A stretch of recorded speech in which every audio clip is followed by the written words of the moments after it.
Hi, and welcome to Mind Shifters Radio with the Forgiveness Doctor, Dr. Michael Ryce. I'm your co-host, Jeanie Ryce, along with Dr. Tim Hayes, and we welcome you to the show. Today is Tuesday, December the 8th, 2015, and our call-in number is 646-200-4169. Press 1, and that puts you in queue to talk to us, and we would love to hear your comments and your questions, because that makes this your show. And I believe we're going to pick up where we left off on Friday, aren't we, Michael? Welcome. Thank you, sweetie, and that's the plan, is to go back into the 12 steps. I'm not sure what happened to the clock yesterday. There was some kind of a time warp, because I swore that probably I was speaking about the responsibility communication process for about 20 minutes, and all of a sudden the show is ringing in my ear. Oh, time's up. So we'll go back to that tomorrow, and we may end up alternating a few more days. Who knows with the 12-step work, which I think is going awesomely. Getting reports from several people that are really benefiting, Gail, from the input that you've got, and Dave and Dr. Tim. There's lots of really powerful input and an overview and understanding of the parallels and the way to put the two sets of tools together to enlarge the toolkit. So fabulous, delighted to be here. Gail, how do you be, young lady? I am well. Thank you. Wonderful. Anything new and exciting in your life? Nothing new and exciting okay, now that you mention it. Last week when I was doing the 12 steps, Monday, Tuesday, and Wednesday, I had such a high level of vitality. And, of course, naturally, by Thursday and Friday, I hit a healing crisis. So that is one new thing. You. Yeah, good for me. Next layer, right?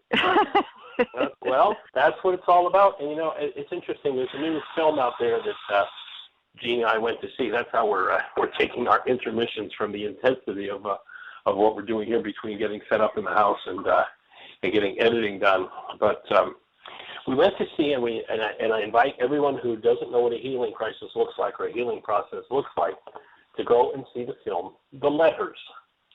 And it's a story of the life of Mother Teresa, who has this experience of this super high vitality and direct communication from love, from the Creator. People would call it God, whatever word you want to use. I don't think love cares what you call it. It's kind of like one of my favorite sayings is, call me anything but late for dinner. Acknowledge the presence of love in your life, and you're acknowledging the Creator. So here, Mother Teresa has this call, and, you know, she's a school teacher. She's a cloistered nun. And all of a sudden, she gets this direct communication, which means super high vitality, as you're talking about. And a significant part of the rest of the film, aside from, you know, giving you a pretty good window on her work and some of the stuff she went through, some of the challenges she had, they introduce her spiritual advisor, who has, and I've ordered them because they've now been published, a copy of all her letters to him. And what I realized, if you go back and you read the lives of many of the saints or the mystics, what you find is people who have this beatific experience, this full-blown white light experience to the extreme, and stay in it. And then their rest of their lives is torture.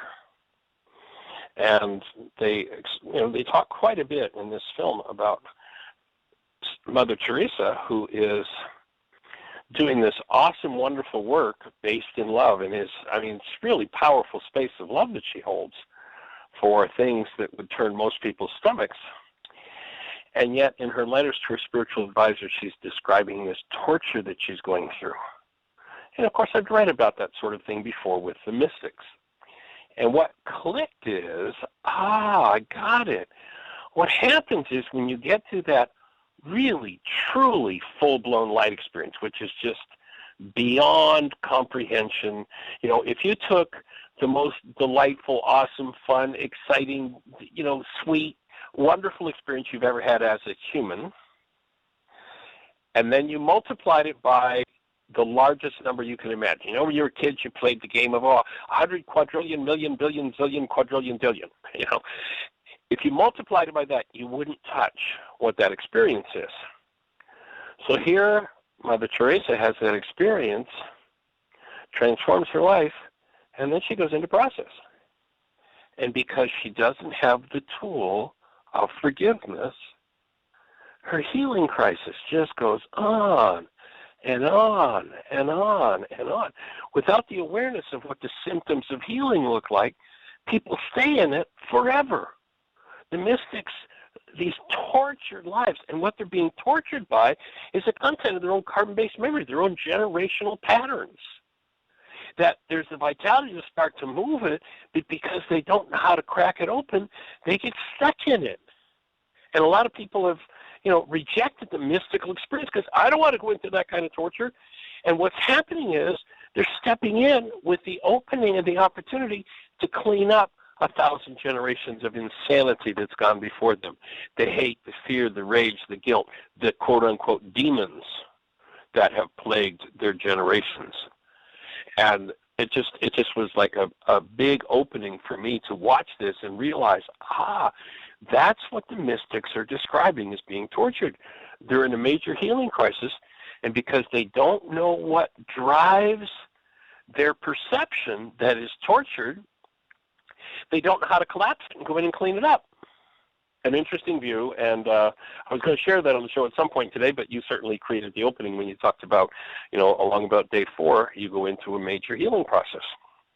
And isn't it awesome that when we do step into that, and I can remember times when in the early days, and I didn't really understand what was going on, and a healing process would open and would go on for days. And now the same healing process, or perhaps a more intense one, will open, and I can be done with it in 10 minutes.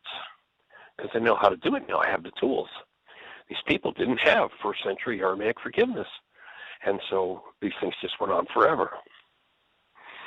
So it is nice to have the tools, isn't it, Gail? It is. It is, for sure. Yes. And thank you for that piece as well. I mean, knowing now that, even Mother Teresa dealt with this and suffered. Wow. So that helps. That helps a lot. We only suffer. Yeah, there's no demon that can make us suffer. What the Greeks ended up calling demons or evil spirits is simply the mind energy of generational patterns. That's where the torture comes from. And knowing how to crack it and remove it, forgive it, is just, monumental. Agreed. I'm grateful to be on the team, and I'm grateful to be able to offer another piece. So am I. Let me just, while we're on that topic, let's see if Dr. Tim has any thoughts about that. Tim? Okay. Which one? Just the whole thought of what was happening with the mystics. I'm sure you've probably read some of those things where these people are living these tortured lives. Does that fit for you? Does that make sense for you? Yes, absolutely. And as you were talking, it was even making more sense. For years, in my studies and readings, I've heard about people who had these peak emotional experiences or enlightenment moments or gifts, whatever you want to call it, and then they end up living in a broken body. Car accidents that leave them in chronic pain, debilitating chronic diseases, and they just keep going. Mayor Baba and Krishnamurti and all these people, many that I've read about. I forget the name of the book, but I read one recently where I talked about it a year or so ago on the show. And this monk who he worked in the kitchen and became enlightened. And there he was in the last years of his life, racked in pain and physical pain, and they would go to comfort him, and he would say, "No, I'm leave me here. I'm offering up my suffering." Yeah, let me just suffer.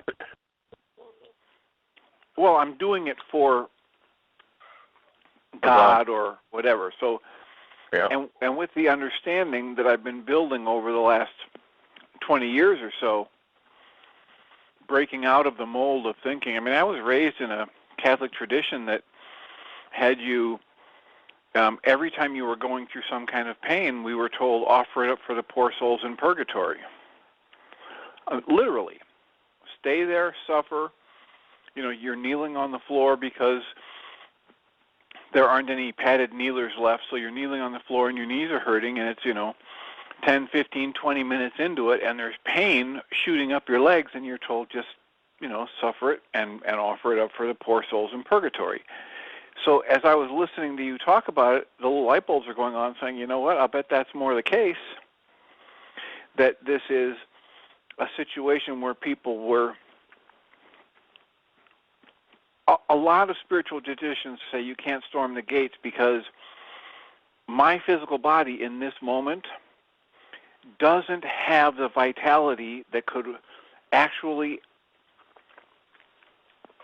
contain or survive experiencing the level of energy that it's ultimately capable of experiencing. It isn't vibrating at a high enough frequency. And when I get exposed to those higher level frequencies, if I'm not eating right, in good physical shape, in good mental and emotional shape, and armed with the tools to get rid of the energies that don't belong, all I'm going to experience is an intense activation of a lot of negative energies that don't belong in my system, which we call symptoms. And so that light bulb was going off for me that perhaps a lot of these people who have suffered in silence and been the great saints and martyrs because they tolerate so much with a smile or they suffer through it, perhaps there's another way. And I think it's great that they don't get negative about their symptoms, and at the same time, wouldn't it be wonderful if there was a way for them to actually process through the energy and be relieved of the symptoms? Yeah, I think in that context of that story about offered up for the souls in purgatory, they'd probably be a whole lot happier and better off if we offered aliveness, joy, creativity than suffering, pain, and trauma.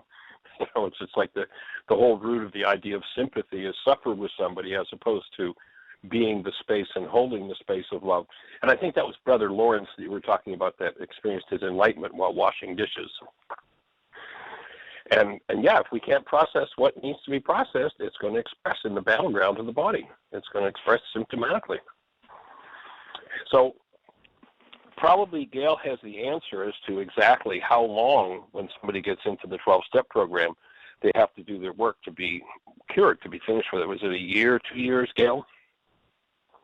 It took about 2 years to get through the steps the first time, but I continually work the rest of the steps every day.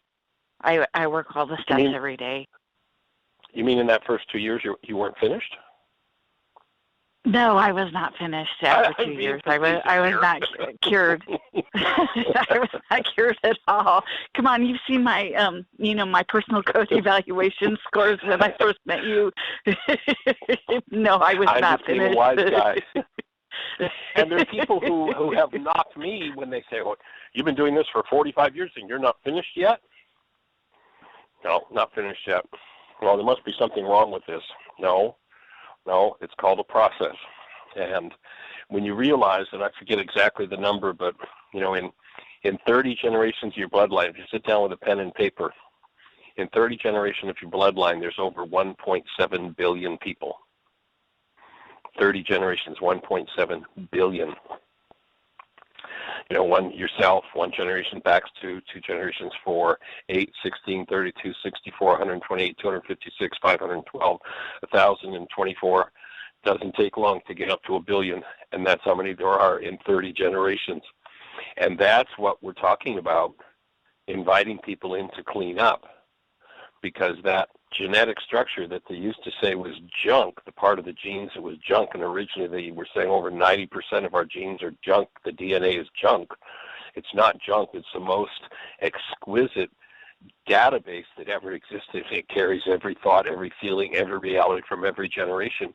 And if your so-called body, your multi-generational database, your body is going to be a fit instrument with which you incarnate the active presence of love, then you're going to have to clean out of it that which is unlike love. And you start thinking about, the ignorance that in this modern, enlightened day and age we live in, we still live in a world where in the last 75 years we've killed over 275 million people in war. Not much enlightenment there. What do you suppose life was like on most of the planet 5 generations ago, 10 generations ago? When Genghis Khan stalked the earth, what do you suppose it was like? What do you suppose it was like when the Han dynasty was murdering off the competing dynasties? It's pretty amazing when you think about that's born and bred in all of us. And to really, truly incarnate a human life, and for anybody who's new to the show, we have a simple definition for a human life. Hold a newborn child. And you know exactly what a human life is. It is clearly this awesome active presence of love. And we are meant to inhabit this form our whole lives long as the active presence of love. And the only thing that will ever inhibit us from doing that is the generational content that never belonged in a human life in the first place. And to have the courage to face and clean up that database is quite a piece of work. And the form of that work that we're tying in with the first century Aramaic forgiveness work, we spent the whole week. If you weren't on the show last week, we spent all week from Monday to Friday on the 12-step program, a program for cleaning up this multi-generational database and coming out the other side as intact human beings. And I understand Magda has her hand up. Magda, do you have a comment for us on the 12-step program?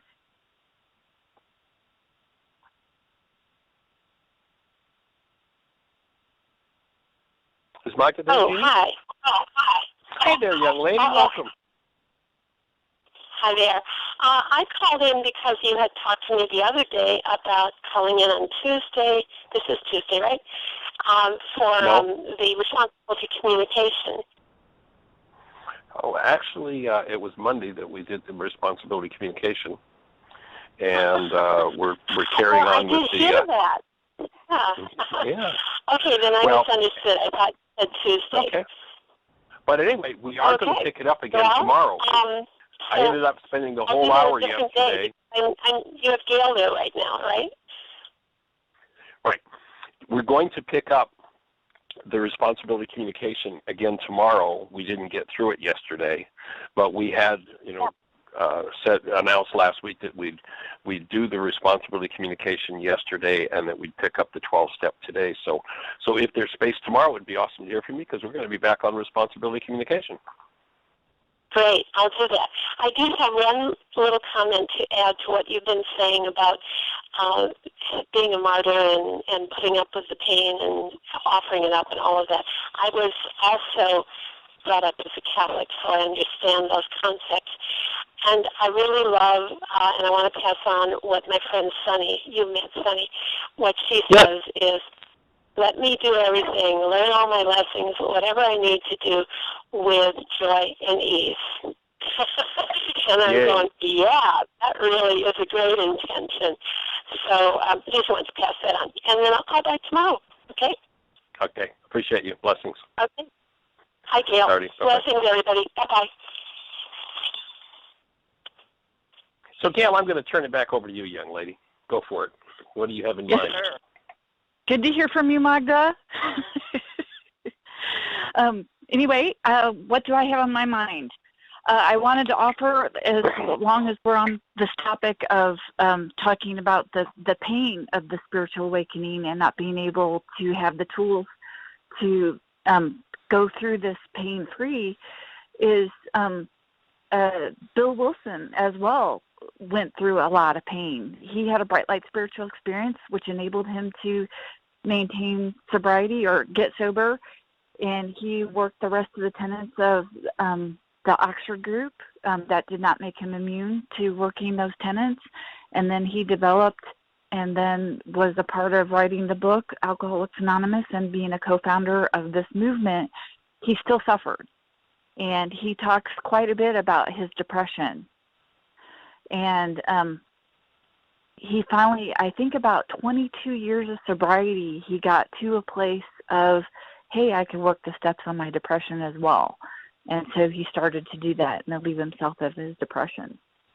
So there are modern day sages as well that have suffered, and that puts a really good light on to people that I've put on the pedestal, like Jerry Hicks, who died of cancer, who I was in extreme judgment of this summer, and as well as the passing of Ron Roth, who is one of my other spiritual gurus that I have taught through. I thought, both of their suffering I judged harshly, but now I understand why. Well, my take, two things. One would be, there is no pain or suffering in the spiritual experience or spiritual awakening.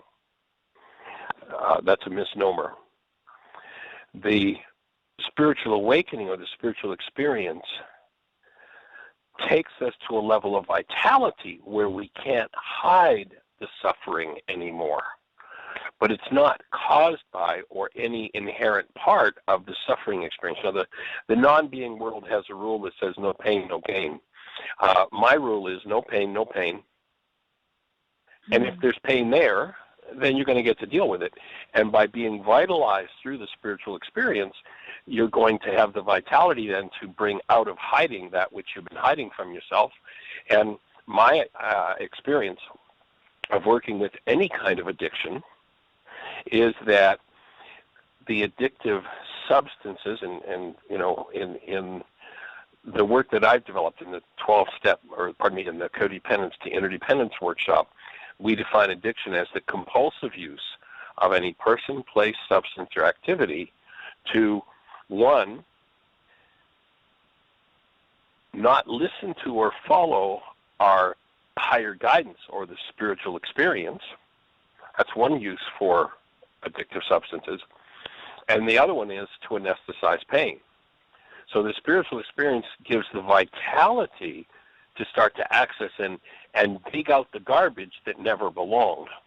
And of course, as with the mystics we were talking about, if one doesn't know how and doesn't have the tools, if you don't have a shovel, it's going to be pretty tough to dig a deep well. And so if you've got a power drill on a crane, you're going to dig a well pretty quickly.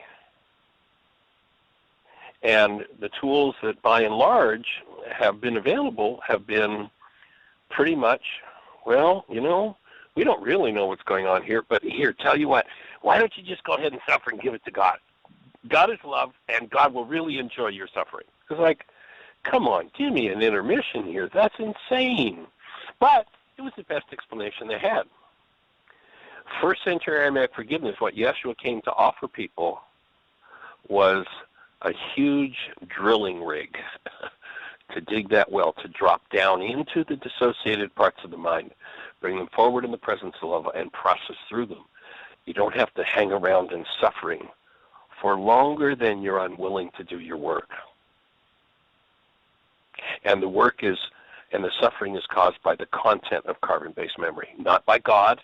People have made up a story that it's all God's fault, God's going to punish you, and that's all just pure garbage made up by people who didn't know any better, who were ignorant and did not understand.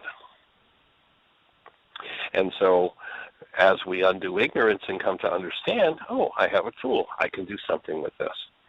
And that's the whole idea of the process.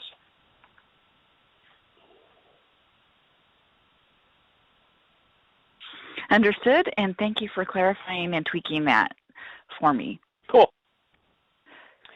Cool. How about I recap what we talked about last week real quick? Yeah, and we will continue on. For it. And Okay. I think I wanted to add that. Go ahead. Go ahead. We've got a little bit of overlap here, so go ahead. I'll be silent here. I think doing the responsibility communication at this point is excellent, because the next thing I was going to talk about is the amends process, which looks similar, believe it or not, to the responsibility communication. But I'll recap first, and we will move forward. What we talked about last week are the steps. We got up to step 7 on Friday, with a little side note about what sarcasm really is, and thank you for that piece as well. But anyway, step 1, it basically is I can't think, or I can't drink and I can't think. It's a 2-part step. Step 2 is about doing something different. Step 3 is a decision to finish the rest of the steps. Step 4 is writing down on a piece of paper what our thinking looks like, looking at how we put ourselves in a position to be hurt. We address our resentments, fear, sex, conduct, and harms to others in the 4th step. In step 5, we admit the exact nature of our wrongs to God, to ourselves, and to another human being. And we talk about our thinking errors. In step 6, we become willing to get rid of those thinking errors, which are called character defects in step 6. And we ask ourselves this very simple question: are we ready to let go of everything that we see that is objectionable? Those are the things that we looked at in step 4 and talked about in step 5. And in step 7, we give those things up to God. It says we humbly ask God to remove our shortcomings. Character defects and shortcomings are similar. They're errors in thought. If our aim is to be loving and we are short on love, that is a shortcoming. If our aim is to be tolerant and we are intolerant, that is a shortcoming, because we're short on tolerance, or we're short on patience, or we're short on love.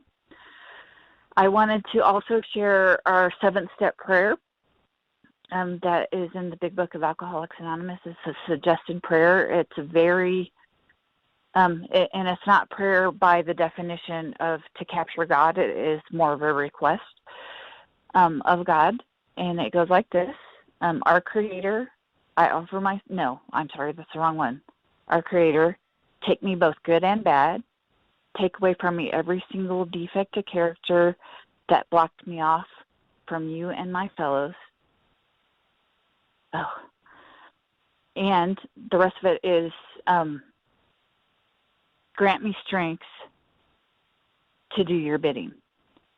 And just a very simple prayer, very powerful prayer.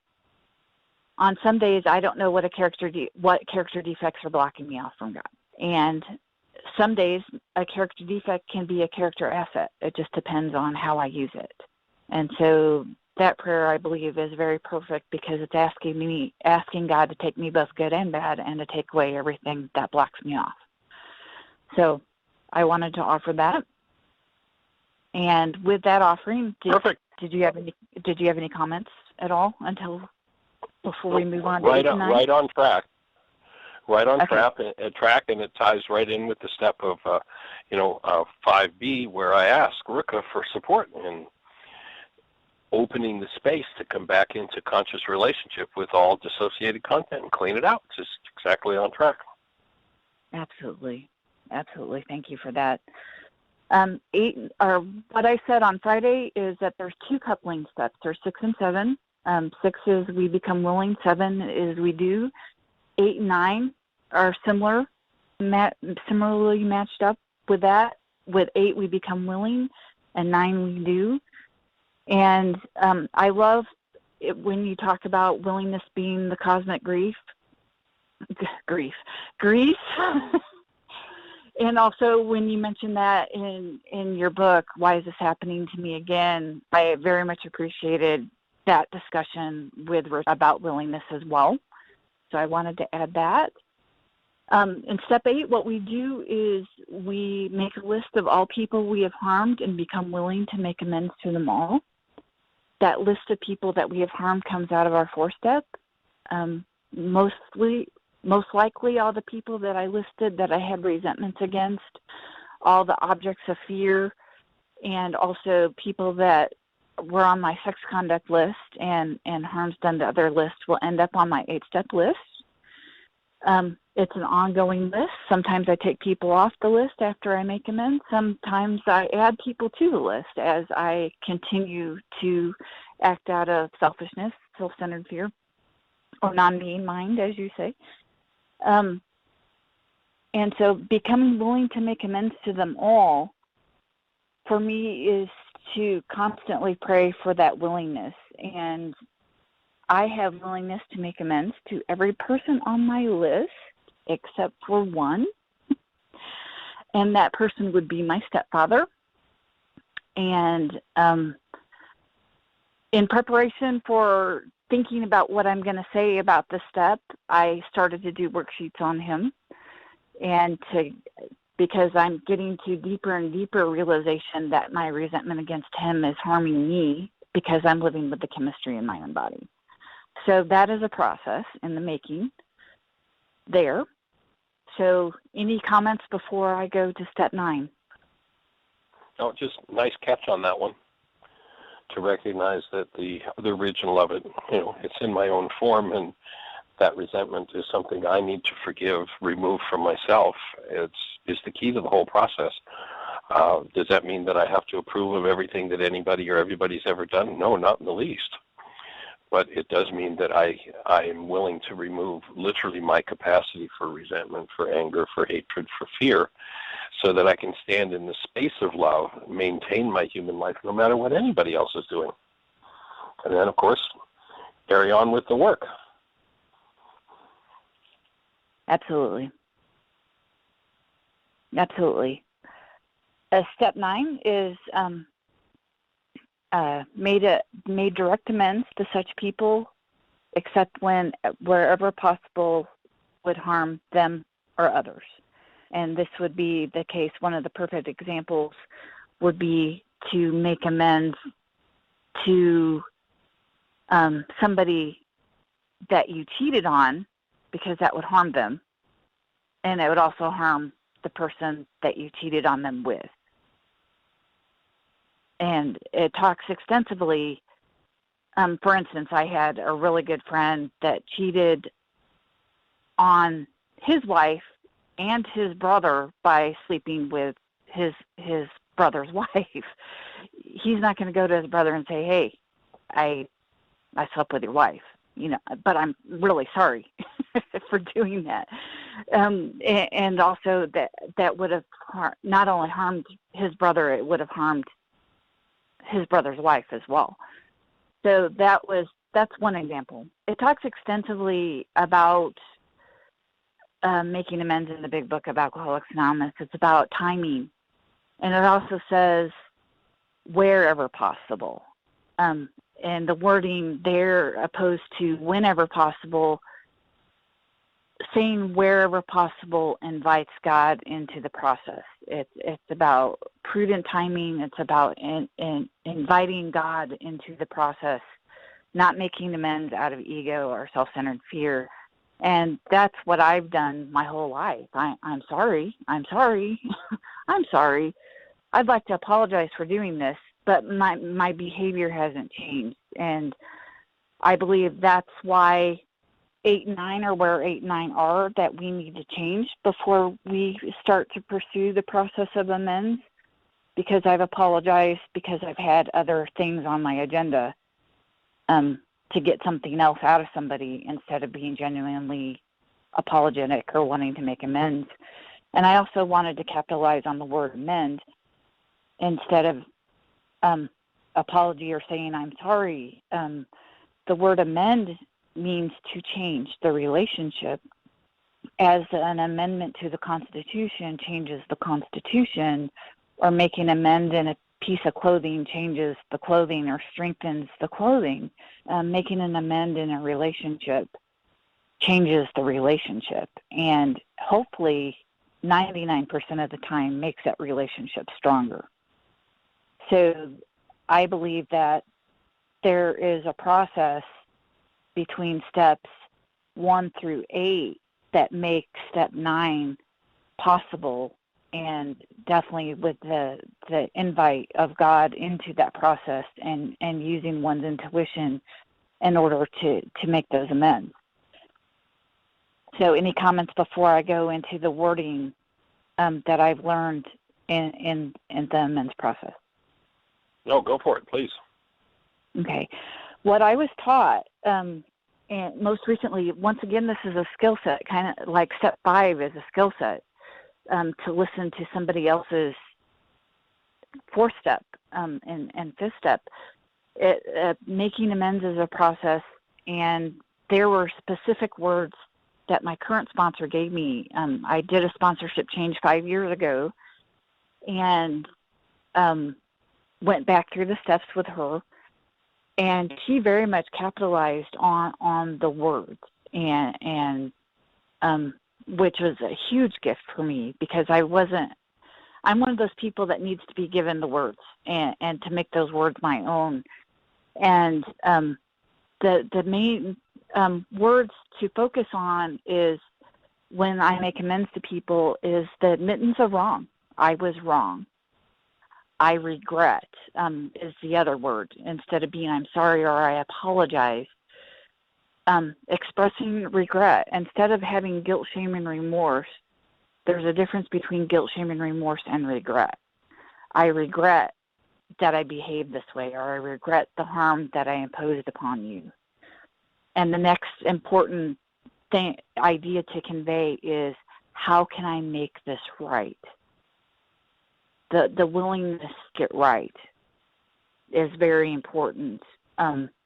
Letting go of the self-justification and the reasons why I did it, and what they did in the mix, and taking total and complete responsibility for what I did. So, and staying on my side of the street, so to speak, and at that point in time, how can I make this right, is an invitation for me to listen to everything that they have to say, to express their side of it, and also to be given the opportunity to make that right, and then from there negotiate on the best course of action to be taken to make it right. My input there is that oftentimes I think this is a place where people try to figure it out, and I consider that to be the number one pseudo-solution of the non-being mind, if I could just figure out. And I think that a really powerful place to go in this step, that this work can deliver to that step, is to really truly be in the space of the love exchange, where love is fully conscious, active, and present in one or both or whatever number of people are involved in it, and that active presence of love can make things right that in a million years a hurt mind could never figure out or never come up with. The energetic dynamic of the miracle happens in that space when love is conscious, active, and present, rather than it being, a negotiation. It's just, to me, the effort to bring. This is the space to. It kind of ties in with step 4 of the worksheet. Of I choose to tap into my newborn state, that active presence of love and function is that. And when I am, preferably the person I perhaps have a conflict with, can bring that forward, it just opens doors that can't be fathomed by the intellect. Understood. A lot of people think it's just about an apology, and I wanted to offer what I have learned with this step. The other thing that I wanted to offer too is, when going through the worksheet in Florida, and I was like, where's the amends process in this? And Joel turned around and said, the amends process is when we offer a goal to them in the 7th step.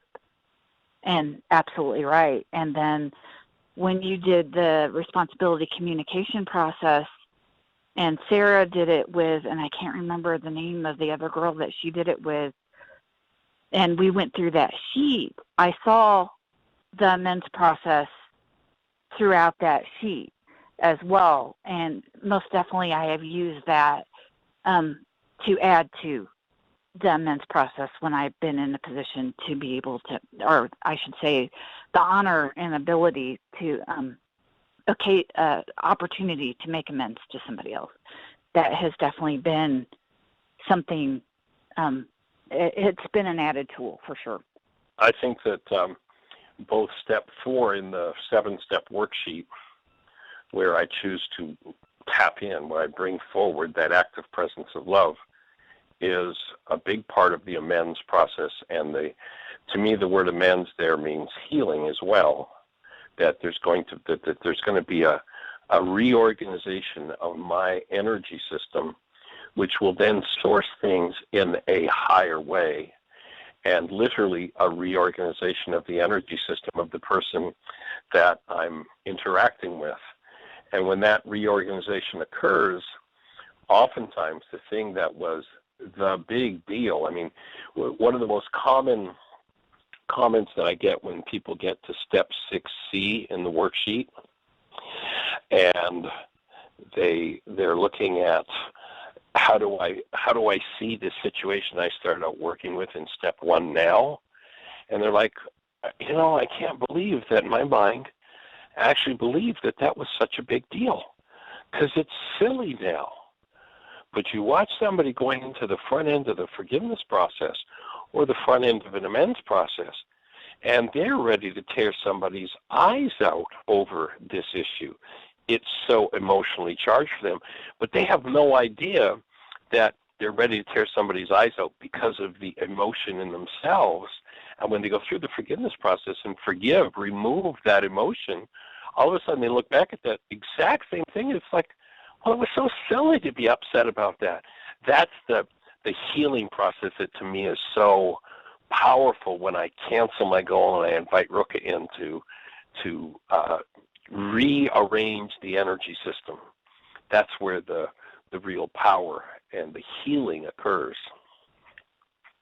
So I see both of those. That's step 4 in the worksheet of bringing love present, and then step 7 where I create a loving goal that I'm willing to offer to them, are both to me part of the amends process.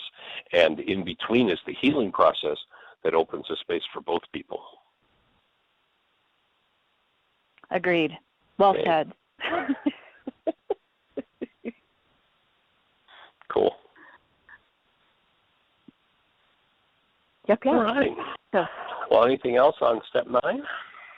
I believe I'm complete on step 9, and I think that cool. It just goes along perfect with the responsibility communication that was brought forward yesterday, and I look forward to being able to hear what happens tomorrow on the show with the examples I think that you're going to have people call in for that. So we could continue the rest of the steps real quick. And yeah, let's go for it. Step 10 is we continue to take personal inventory, and when we are wrong, promptly admitted it. As you'd mentioned earlier, how long did it take you to go through the steps initially? Well, 2 years. Am I still making mistakes? Am I done? No, I'm not done. And I really appreciate this step and the fact that Bill Wilson had the intuition to include this step along with the 6 tenets to close the gaps for us alcoholics and for others as well, because continue to make mistakes, and I need to look at those mistakes. And one of the things that I learned from the Aramaic forgiveness process, and one of the things that enables me to do a spot check inventory, is if I'm doing anything or reacting to anything that is less than love, then it's on me. And that enables me to get back into being the space of love and to make corrections as quickly as possible. And there are directions in the big book about how to do step 10, and it's basically 4 through 9 every single day. There are 2 schools of thought about that, And some people think that it's 4 through 9 every single day. Some people also think it's 1 through 9 every single day. And quite frankly, it doesn't matter. Just do it. It is what my thoughts are. And but I have a tendency to lean towards the 1 through 9 every single day thought process. And the reason why I say that is because of the writings in the 12 and 12, which is a book that was solely written by Bill Wilson 15 years after he got sober, and its intent was to introduce the 12 traditions. He added essays about the steps to offer his experience 15 years later to the big book, and he talks about extensively restraint of pen and tongue, delay taking action before you get to that inventory process.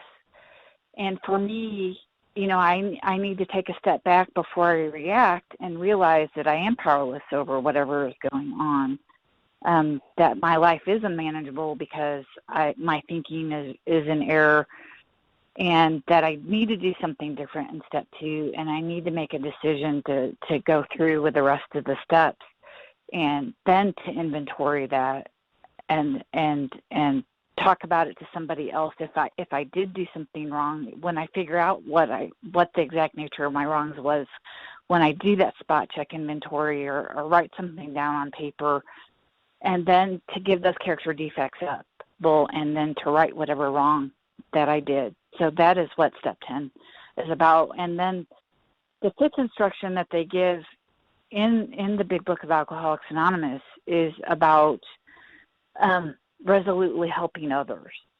Is after we have harmed somebody and have made amends, that we go out and help somebody else, help another alcoholic start thinking about other people.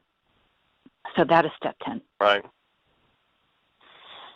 Right. That's powerful. And, the invitation's always there to share the tools with others. So that fits well with what we've developed in the Wise This Happens to Me Again work. And for me, as I look at the 10th step, I think that the wake-up sheet, the Reality Management wake-up sheet, is the perfect tool for the 10th step, ongoing personal inventory and resolution of issues.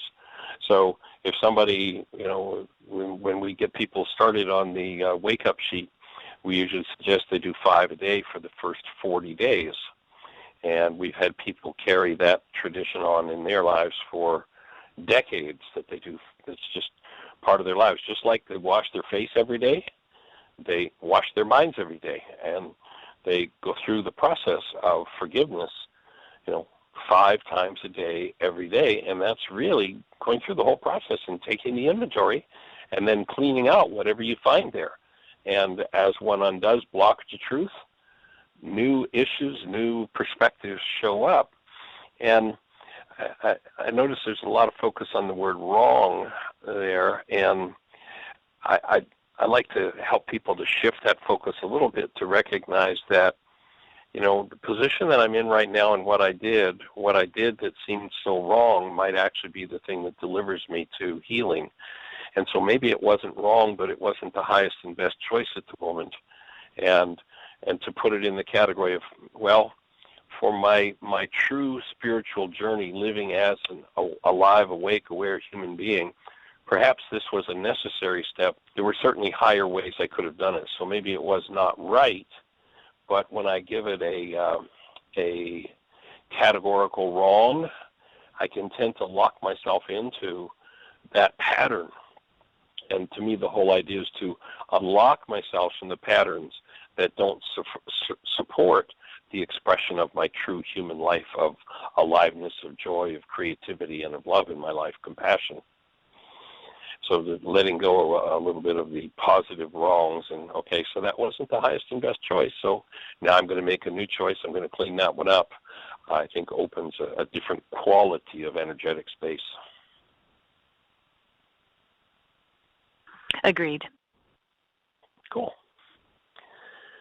So we're at step 11 then. We've got 2 more steps. Step 11. 10 minutes. Yay. Okay, 5 minutes apiece. Step 11 is we continue through prayer and meditation to improve our conscious contact with God as we understand God, praying only for knowledge of His will for us and the power to carry that out.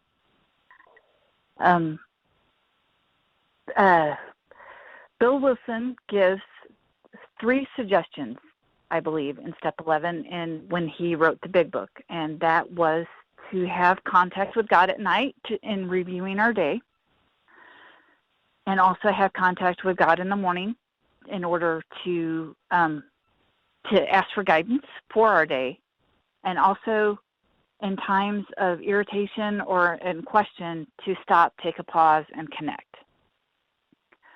One of the prayers that he suggests, Bill Wilson knew that he was not a spiritual giant, and he knew that he was walking on pretty thin ice with suggestions of spiritual direction to go in. And so he kept things very vague here, and I'm grateful that he did, to allow others to grow in the direction that they see fit after they get to Step 11. And definitely I'm grateful that Step 11 is where Step 11 is, because we need to make all these changes and 1 through 10 to clear the path in order to connect to God better. I describe it when I talk to people that I sponsor, is that we start out with maybe a black and white antenna TV connection going on. Like I remember only getting 3 channels in the 70s, trying to watch Gilligan's Island, and going to, after working the steps and continuing to work the steps, especially the inventory, we able to get to, Blu-ray, Dolby surround sound when it comes to having a connection with God, and we're able to allow God to direct our mind instead of self-centered fear directing our minds. And go ahead. I think a really important step in or piece to understand in that place is the first century Aramaic definition of the word prayer, and that is to set a trap for God, to be the space where love shows up. And I think that is so on target. You start the morning and you breathe and you step into that connected space of love. Before you go to sleep at night, the last thing you do is appreciation and step into that active space of love. And then it becomes a habit. And I can remember as a kid being told there'll come a time when your whole life will become a prayer. And, at that time in my world, prayer was you're down on your hands and knees. And it's like the only thing I could imagine out of that was square knees. Where now I understand that what Yeshua was talking about is prayer, and if you listen to the Lord's Prayer, it's not a prayer. What people call the Lord's Prayer is not a prayer.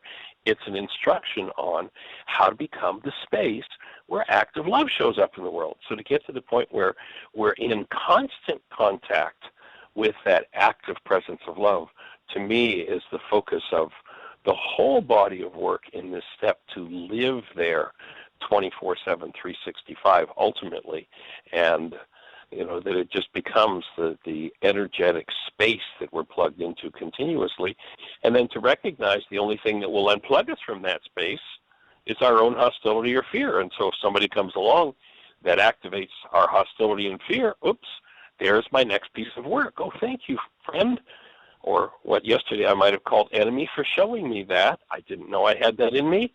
There's my next piece of work. There's the thing that inhibits me functioning as the space of love.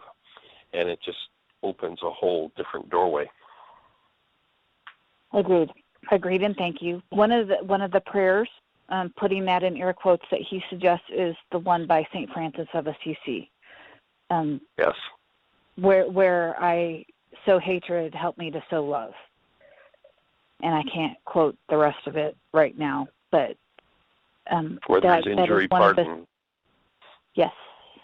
And, so that is one of the suggested prayers. Yeah, it's an awesome, powerful prayer. It's powerfully spoken by St. Teresa or Mother Teresa in the that movie that I was talking about earlier, The Letters. She speaks it, and it's quite powerful in her process and in her life. And to recognize that the whole process becomes that of doing our work. And it's a continuous, ongoing opening to deeper and deeper experiences of literally the presence of love in every cell of our structure. So we're plugged into that continuously.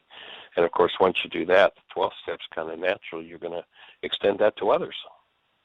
Absolutely. A little side note, people consider pursuing their separate spiritual paths to be their 11th step. I consider becoming one of the first things that I did after I got to step 11 was to become a Reiki master teacher. That was a part of my 11th step process. And believe it or not, that 11th step, that brought me to you. The gentleman that introduced me to Reiki, actually I was doing a home daycare and I had 3 moms that were second level Reiki practitioners. So I thought that was a hint that maybe this was something to pursue. So the gentleman that attuned me to Reiki 1 and Reiki 2 introduced me to Celebrating Life Ministries, which was an organization that was started by Ron Roth, he was a born healer. And from listening to Celebrating Life Ministries on a teleconference, I was introduced to Dale Allen Hoffman. And from Dale Allen Hoffman, I was introduced to you. So I consider being a part of Celebrating Life Ministries, being a part of knowing Dale Allen Hoffman and being taught to do toning and Aramaic and being introduced to what the real words are and the real meanings and the possibilities of who Mary Magdalene is, and Yeshua, learning his true name, and then being led to you and studying under you. I consider all that to be a part of my 11th step. Right. Cool. And then the next step, and we're down to just the last minute or so, of course, is to invite others into the process, right? Yes. There's 3 parts to the 12 steps, and that is to have a spiritual awakening as a result of these steps is one of it. I feel like I have a spiritual awakening every day.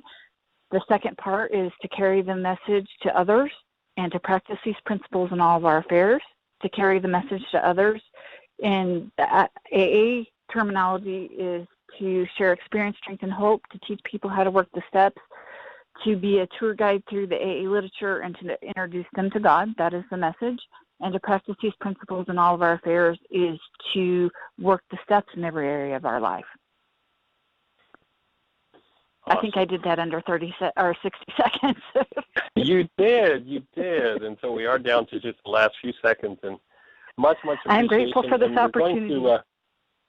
We're going to do a bit of a poll and decide what day of the week we're going to turn into recovery and healing Monday, Tuesday, Wednesday, Thursday, or Friday, and keep this going to turn into recovery and healing Monday, Tuesday, Wednesday, Thursday, or Friday, and keep this conversation centered in that direction. And beyond that, we appreciate you. Thank you for all your input this week. And everybody, create the best year yet of your eternal life. It's an awesome gift to give the world. Bye-bye.